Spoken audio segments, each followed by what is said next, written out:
What's happening, everybody? Trey here, joined again by my dad, Sean, and today reactions to the classics. We got a full-on album reaction to INXS's Kick.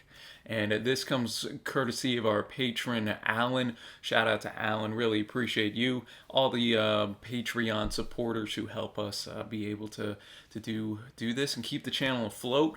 If you're watching this here on YouTube, I'm going to have a link to the full album down in the description below where you can see the whole unedited video. For the purposes of copyright, we're going to, kind of chop some of the music off of the YouTube video and just makes it a little easier so they can't come get us. But you want to see the full thing, you can check it down below there. And before we get started, let's just get, I guess, into some of the quick facts of this record. Yeah, this is the sixth studio album, brought out in 1987. Went to #1 in Australia, 3 in the US, 9 in the UK, 4 top 10 singles straight, which we'll get into as this thing unfolds in the US.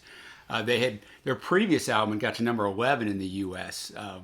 Listen Like Thieves, and it also had their first top 5 single, What You Need. I'm very familiar with their hits. I don't know any of their other stuff. After that, they knew their next album was going to have to be huge, and they actually said they were trying to record an album where every song could be released as a single. So once this was done, their manager, Chris Murphy, once this album was done, he flew to New York to talk to the record executives, and they hated it. They actually offered him $1 million for them to re-record this album, but they refused. So he did something that you couldn't do nowadays, but he went to the record company, Atlantic Records, to their college music division, and he played Need You Tonight, which we'll get to on this album. And they loved it, and they started playing it. They started pushing it out to college DJs on college radio stations, and it went over huge, and then it ends up getting released. And the rest, as we like to say, is history. So that's kind of how this came about. The first song, I've never heard it, but I've read the lyrics to all of these songs. Guns in the Sky, if you're my age, which I'm 48, in that wheelhouse or older, maybe even just a little bit younger, you'll remember Ronald Reagan wanted to have a Star Wars defense system. I've heard of it, but I don't know anything about it. It seemed ridiculous at the time. I guess it seems less ridiculous in 2020, but still kind of ridiculous that we would have something in outer space that if somebody shot missiles at us, we could shoot it down from outer space. So that is the primary thing of Guns in the Sky, from what I understand from reading the lyrics. All right, y'all. So what we'll do, we'll just let the song play through, maybe give a little comment here or there as the song's playing, but kind of save our full thoughts until the end. So I'm looking forward to this. Get the handy dandy headphones in, and we'll be checking out the lyrics as it goes. All right, let's get started. I'm excited for this. I don't think I know any of these songs. Yeah, you probably don't. All right, that is Guns in the Sky. Definitely a different type of song than I expected. Well, it's a different type of song, definitely, than their hits. I was trying to... I liked it for what it was. I think it's a good warm up. I think to the record, have a more upbeat tune. Yeah, I agree. To start it off a little bit. I'm digging kind of his I don't know. He kind of has an anthemic like voice, if that makes any sense. Which we might hear more as we get into this record. But it reminds me of a Prince song. It's what I'm trying to do. It sounds so much like a Prince song. And when you're trying to think of something, and you can't. I was trying to do a little research here. It'll come to me, I think. But it might remind me a little bit the riff, maybe of Let's Go Crazy. Maybe that's what it is. Yeah, it does have a little bit of just with the beat and whatnot. Yeah, that's what surprised sensibility me. To it. Yeah. Okay. Well, we'll go with that. If I'm wrong, somebody will. Now, the next song up, New Sensation, went to #3 in the U.S. Went to #9 in Australia, 25 in the U.K. Has a sax solo. Lyrics are about the partying lifestyle. I know this song very well. I know the next 3 songs actually very well. Okay, well, I'm looking forward to this one then as well. Let's keep. It'll have a different sound to it than the last one. All right, I definitely like that more than the opening tune for sure. I liked it. Seemed like we even had some synth in there a little bit. Yeah, it definitely sounded like 1987. Like going into this, I'm looking at the list. I'm like, yeah, this is by far my favorite song on here. I don't know if I'll feel that way now after listening to it. I still like it a lot. it definitely sounds 1987. I don't see anything wrong with that. It was made in 1987. I was gonna say that it definitely had that '80s kind of It did. pop rock tune to Very it. good. You mentioned it through in the song. Very good arrangement, instrumentation. Not just it's not just the drums and a synth. No. And like they play off everything quite well. Yeah, everything interplays really well together. Michael Hutchins' vocal very good on that one as well. And I'm always a sucker for the sax, as Alan knows here, and I was a big fan of that, where it went and kind of played with that very unique guitar riff there.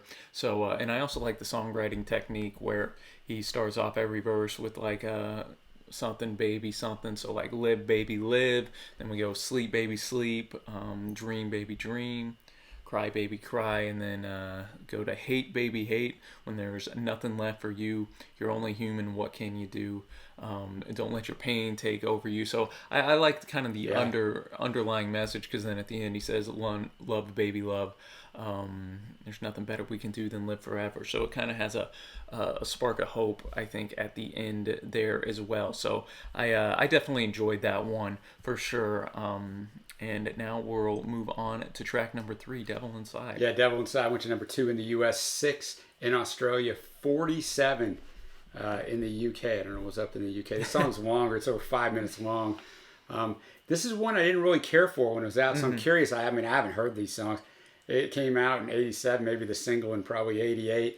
I probably haven't heard it since 1988. Yeah. So I may like it a lot more now. All right, well, I'm excited to hear this one. As you mentioned, this is definitely the longest song on this record. Yeah, on the whole record. Yeah, you're right. So let's get to it. All right, Devil Inside. Did you like it more than you did? Yeah, I did. I definitely liked it more than I liked it in 1988. I think understand music a lot better than I did when I was 17 years old. Yeah, a lot of good stuff in there, man. And I think you mentioned it during the song. Michael's vocal delivery is what it's all about. Yeah, that's what stood out to me. If he would have sang this song like he did, the previous song, then it would have had near the power. Like it had to be sang this way, or maybe I think that because it's the way I've heard it. But it's the perfect delivery for this type of song. No, I totally agree. Yeah, that hushed or that whispered kind of subdued delivery really like made me tune in and like kind of perk up and be like, okay, what's this man have to say? And I as you mentioned, I think he had some great the hook especially, every single one of us, the devil inside. I think we're all, it reminds me of that quote, we're just everybody's one bad day away from just being that crazy murderer you see on TV or something like that. Yeah. Every one of us is capable of good, but also evil inside. And notes that the world, future uncertain, but certainly slight. It's hard to believe we need a place called hell, just because the world around us is so crazy. And so even with all this, it was still a pretty managed to deliver a serious message in a way that was pretty catchy, I thought. Yeah, it's very catchy. And that brings us to their biggest hit. It was the first single off this album, Need You Tonight, went to number 1 in the U.S., number 2 in the U.K. So I'm obviously very familiar with this song as well. It is a tremendous song. Ooh, all right. Well, I am looking... How about that for a lead-in, for a tease? I'm looking forward to it then. All right, Need You Tonight. Let's keep this... It's going to be different for you instrumentally as well. Okay. All right, there we go. Need You Tonight. I'm surprised this ended up being their biggest hit, honestly, because I preferred Devil Inside and New Sensation to this, actually. Yeah, and I think it was one of the things that helped this song is that it was the first single. Mm-hmm, that's true. And so I think, if you have to follow those other 2 songs. One of the things I noticed interesting on this song as I was listening to it with their headphones until they got to the call and response, Michael's vocals were exactly the same, but they used the instrumentation on the back to build the mood of the song. That's a great point. So like it starts to drive the song faster and faster, but when you listen to Michael's vocals, they're exactly the same. Right, He's very calm, and you can only really notice that through headphones. And I don't know what made me notice that, but it's an interesting musical technique. And then in the call and response, he started upping the power of his vocal, but it's a great song. No, yeah, as it went more, I started to enjoy it more, and I got a shout out to old Andrew Ferris here as well. I think he's you know, every song so far has had a great catchy riff that Yeah. you just get sucked into, and this song was no different. And he wrote this riff in about an hour. Oh wow! Yeah, they So were getting ready to go on a plane trip. And when he was going down to the cab, he had it in his head, and he goes back up to his apartment, and he comes back literally an hour later. He laid it down on tape, Oh, and then he wow. came back with the tape, and then Michael got the lyrics, but I guess the cab driver wasn't so happy. That's the story, and I don't even know if that's true. I saw it written several places, but it's a great story. Those are the stories of legends. So. Yeah, I was about to say it adds to the legend of the group. Exactly. And I like the line, "You're one of my kind, not one of a kind, but you're one of my kind." I thought that was pretty unique in there. And again, yeah, just another interesting vocal delivery and subject matter as well. And we're going to move on now to another song that's shorter. We got Mediate. I was about to say Meditate, but Yeah, and this one, I've read the lyrics, and it has a rhyming scheme. okay. Where almost every line, the end of every line, rhymes with eight, like is in mediate. It's never released as a single, but they made a video of it that Okay.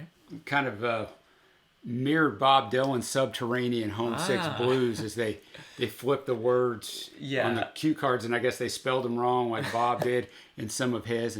And Trey, you're going to like it because supposedly there's a saxophone solo. Well, there we go, So y'all. you will like that. So let's get to Let's check it out, Mediate. man.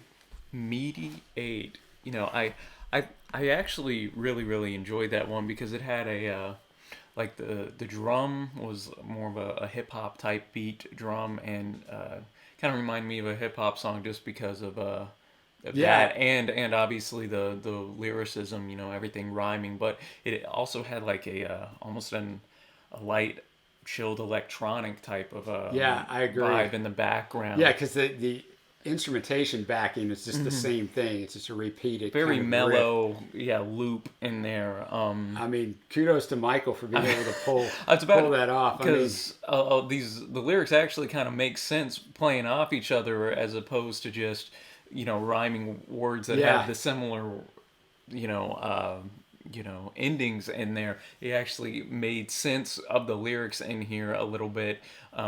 So you know, it's obviously not going to be like a hit single or anything. no, and you know the lyrics make sense in some ways, and in some ways they. I mean, it's okay for me. I appreciate it for what it is. If I listen to it a bunch, it might be one of those that sticks in my head. For me, it was all right, but it is impressive. Most of all for me, like I said, with Michael being able to deliver these just rapid fire, man. No, yeah, I liked, again, it was a different type of tune. We've Yeah. switched up. There is some diversity already. Every song just about. So I was a bigger fan of that than I expected. A little bit of a trip hop vibe to it, and now we're already about halfway done with this record. We're going up to the Loved One, track number 6. Yeah, and this one was actually released in 1966 in Australia by the group The Loved Ones. INXS recorded it twice. Once in 1981, it was released as a single. This is before they were huge. Went to number 20. Then they re-recorded it for this album and changed up the arrangement. I was going to go in and listen to the first version of it from 81 because I was curious, but I didn't want to do that because I wanted this to be the first time I Yeah. heard the song at all. So we'll see how this one sounds, and then later on in our own time we can go check it out. So if you got Spotify or Apple Music, I would guess you can find this song Yeah, that, on there in the 1981 version. All right, let's get after it. The Loved One. Yeah, definitely the chorus was my favorite section of that one, and I already think you hit the nail on the head with the Mick Jagger. Yeah, it sounded much like Mick Jagger during parts of this song. I really like this. Yeah, It's one of my favorites on the album. This felt like it could have been a single to me, but Yeah, me too. I'm surprised that it wasn't. Interesting in that the final 35 seconds of the previous song was that sax solo, and probably the first 30 seconds of this song was instrumentation. So if you were listening to this straight through, you'd have a minute straight of instrumentation, which, you know, just isn't done nowadays. So I kind of like that little thing in there too. Yeah, exactly, and it just had almost like a power ballad type of a vibe to it whenever we got to that the chorus. Yeah, I agree. I just really enjoyed that one. I was impressed with what they were putting down. Since it wasn't a huge hit or anything, I didn't know necessarily what to expect. Yeah, me neither. But that was one of my favorites actually on this A side here. I agree with And you. then we're gonna move now to a song called Wildlife. It doesn't seem like there's No, I have no notes on too this much song, on it, Trey. so I don't have any notes on the lyrics. So it's 3 minutes long though, so it's going to last a little bit. But but let's let's get rock into the it. Wildlife, man.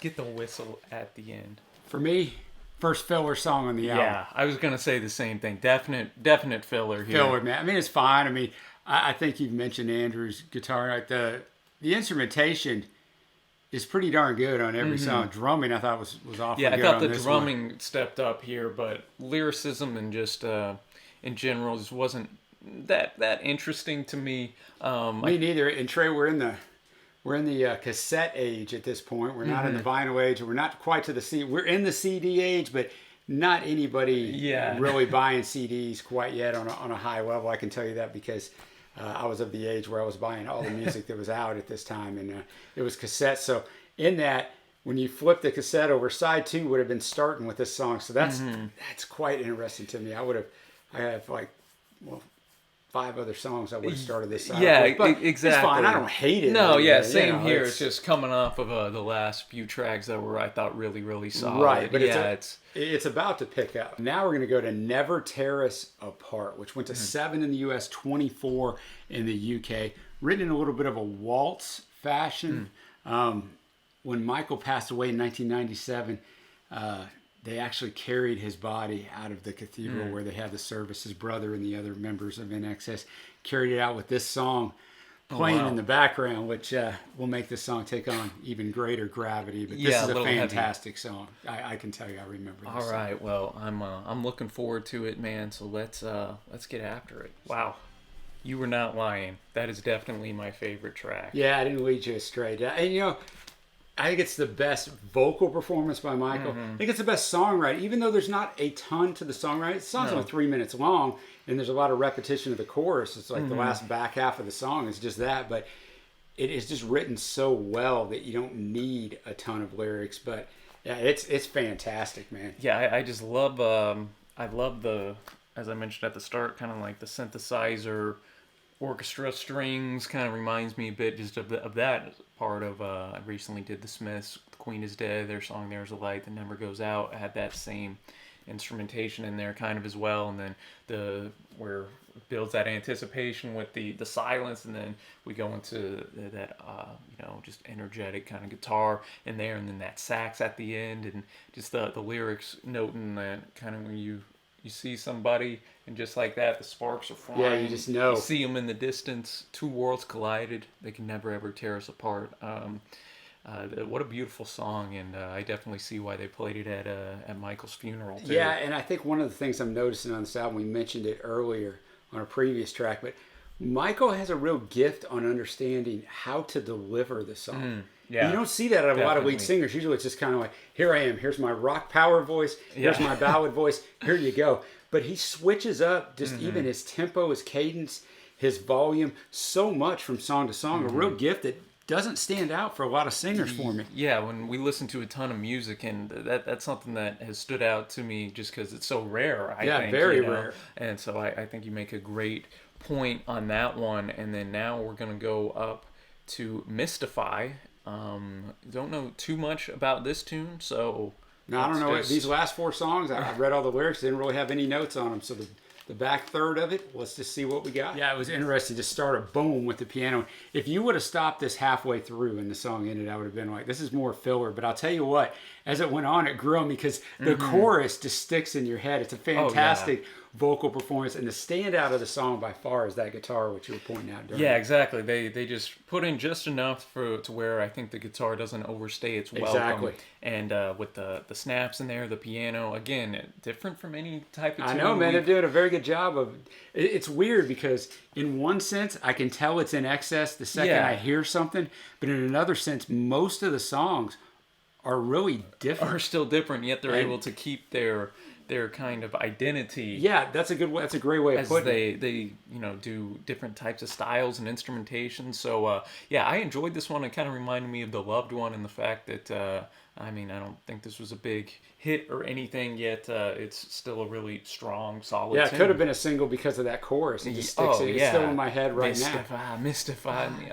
Great, some great love lyrics in here and all that exists. None have your beauty. I see your face. I will survive. I think this points to the fact that those that we love can kind of get us through anything. They mystify and kind of just hypnotize with their love. So that takes us to Kick. Yeah, going to the title track. So we'll see if this can get mystify me out of my head here. All right, there we go. Kick, the title track. I enjoyed the instrumentation here. It seems a bit filler-ish. Yeah, I was going to say that. I'm surprised it's a title track. Yeah. I think sometimes when you name albums, you got to be like, all right, what song? The Kick album. But I think the New Sensation album or the Mystify album, those were cool names too when I look on here. So it's okay. I mean, it's fine. And maybe it's one of those that you hear a lot and it grows on you with the brass in there and kind of, but I mean, it's fun. It's fun. upbeat. Yeah, it's fine. I'm wondering this, we got 2 songs left. This is a 12-track album that could have been like, maybe 10. 10, yeah, exactly, or 9 and just been otherworldly, but still not a bad song. No, not at all. Just as I mentioned in the song, I think the kind of the brass that came in just kind of reached it to a climax. Gotcha.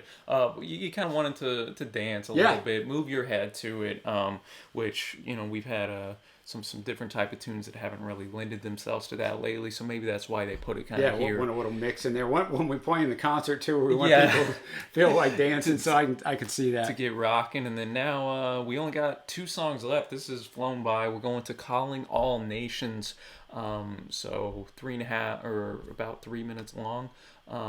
So let's get rocking, man. Let's do it. Well, building off what we talked about on the previous track with Kick, I think this is another one that this is fun to play in concert and everybody's getting after it. For me, pretty fillerish. It wasn't horrible. Yeah, no. It still sticks in your head some. I mean, it's none catchy. of these songs are bad. Yeah, it's catchy. Got a good little hook, Calling All Nations. And Michael's vocal delivery, especially at the first half of the song, was quite different than anything else on here. So he changed up the voice some, and so I give him credit there as well. To me, this I think suffered the most from having that mid 80s 1987 type of sound. I agree. Sound to it. Maybe it was those like little robotic sound effects in there as well. I wasn't like a huge fan of this one, but like you said, like it was still, I wasn't like, when is this song going to end? Type it's of not thing like that. to it. And again, I think the message here, just the world, everybody's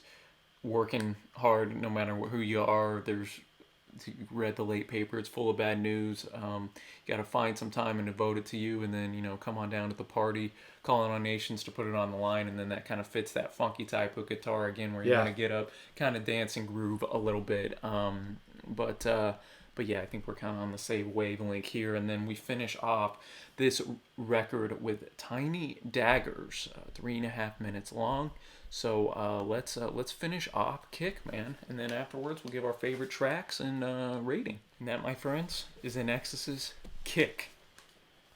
So before we get to our favorite tracks, we'll talk about Tiny Daggers here. I like the last line, all you want to do is kick it in. Whether that was intentional or not about the album being called Kick, I mean, I doubt it, but it is a nice little coincidence. That's true. Maybe it was. All you got to do is walk right in. Those tiny daggers in your heart. And I like how he mentions here how you have changed, my friend. You're not the same, my friend. Apparently something went wrong for this person. Yeah. Those tiny daggers, maybe it was somebody who said something to him, who knows? Maybe we'll get a tiny dagger in the comment section here. You never know. Oh, we usually do, so and I understand it. But I thought it was catchy. Kind of like the last couple tunes. Nothing that necessarily stood out to me on this record. No, I do like it actually better though. Yeah, than no. Kick and Calling All Nations. But I'm with you. It didn't reach top tier for me, but it was more than those, few songs on this B side that I thought were more kind of mid tier. I agree. So, what are your favorite songs? Well, for me, gonna be basic. I really never tear us apart. That was definitely my favorite. That's my favorite as well. Really enjoyed Devil Inside. I also liked kind of a nice hidden gem on here. I thought was Mystify. I'm going to be with you there. And then kind of the trip hop influence, Mediate, though I wouldn't say it was necessarily a favorite. It's one that definitely impressed me just for how different it was. And this album was full of a bunch of different sounds. It was. And I'll throw Need You Tonight and New Sensation there. It's because it's weird, right? So now we're going to get to our overall grade. An overall grade on an album, the first time you ever hear it, is difficult because I have a feeling this is an album. I knew a fourth of the songs. I knew 4 of the 12 songs very well because they were played on repeat during my teen years on the radio. So I knew them very well. I did not own this album, which is interesting because I own most albums at this time. But when I look at the other 8 songs, probably 4 of them really grabbed me and 4 of them are like, eh. So for me, the album is a 7.5. If it was 9 songs, it'd probably be an 8.5. Yeah. But if I listen to it some more, I think some of these other songs might really kind of grow on you. Kind of grow on me. So I think it could end up being a higher grade. But on first listen, I'll go 7.5. See, that's funny. That's exactly the score I had in mind. But it's it's a good album because the varied instrumentation and then Michael's delivery on the different songs. There's a lot here in the musicianship realm to really admire. So it's not I've had other albums that I've rated obviously 7.5 and it's actually better than some of it. So it's weird, but first listen's tough, guys. First listen's tough. This is one, where it's just our kind of first impressions of it. Usually when we do our actual full-on album reviews, we give the record multiple listens to get a full-on, and usually through But this way it's fun too. It's interesting. Yeah, it's the score goes up, and I can definitely see that with this one. But I'm going to be at a very solid 7.5 myself here. I thought it had I was really impressed with Michael's voice, the way he was able to differentiate stuff, the just wide array of instruments on here, everything from the synthesizer, obviously those great Ferris guitar licks. We had the saxophone and the brass and the piano and just a little bit of everything. Kept that 80s sound in there through some of the songs, yet still had tunes where you heard and was like, oh, this could have come out yesterday or whatever.